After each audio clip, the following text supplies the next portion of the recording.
we know that right now it's a time whenever we have more ages working together than ever before. So we see that we have upwards of 5 generations working together in the same workplaces, and that's not something that we've really dealt with earlier. At the same time, across the world, but particularly in a lot of Eastern Asia countries, we see that we have a rapidly aging workforce, and so we have more and more older workers than we've had in the past. So we need to have different strategies for this. So a lot of the stereotypes are that older workers at some point are not able to learn or be retrained, right? An old dog can't learn new tricks, as the saying goes.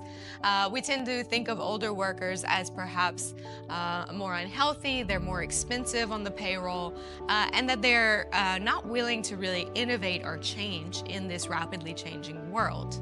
And so this ageism, as we tend to call this type of discrimination, is something that's very much alive. And so we do know that people are still able to learn and grow in their competencies even past the age of 80. So this idea of an inability or an unwillingness to learn is unfounded.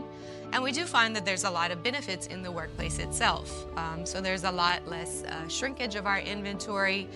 We find that there's a lot more whistleblowing. So we have a lot of moral benefits that happen from having more seasoned workers. And also we see that there's a lot of benefits in terms of keeping them engaged, right? So we want to make sure that they have goals, they have things that they're excited about that they're going to tackle. We provide them with new and different opportunities and allow opportunities for them to mentor and pass on some of this expertise that they have, while also reducing some of the stress and other burdens that they have. So as long as we're able to do this, there's also other research that shows in an American sample that proactivity is unrelated to age, as long as people have something to look forward to. And in a similar Chinese sample, it was actually found that it was positively correlated with age, so that older workers were actually more proactive at work, as long as they had that new goal that they were trying to achieve.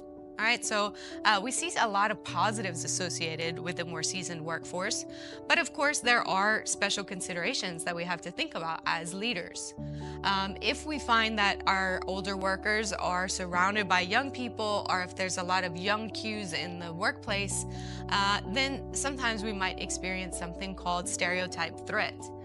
So it's basically just this reminder that, oh yes, you belong to this group of older workers, and then you're reminded of all these negative stereotypes of being not innovative or not willing to learn or somehow being slower, right? And so all these cues can kind of conjure these fears in older workers, and it's these fears themselves that start to make people a little bit more demotivated, or in a lot of cases actually burn out.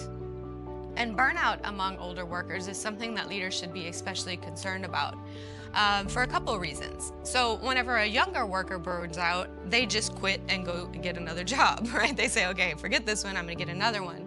But we know that it takes people over the age of 50 roughly twice the amount of time to find a new job, right? It's not easy for them to go out and find one, so they're much more likely, even if they are burned out or disengaged, to stay in that job itself.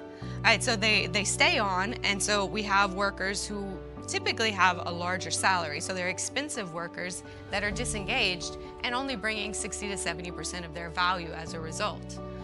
Perhaps more importantly, we do know that things like burnout and disengagement are contagious, right? They can spill over into their subordinates and their coworkers, so you can start to have a kind of negative spiral that goes on. So it's really important that we put different kind of policies in place, and that we send the message through our leadership that these people are valued and that they bring a specific skill set to the workplace. And there's a lot of different ways that people are doing this. All right, so one thing is to not necessarily keep people on the same career track throughout their whole lives.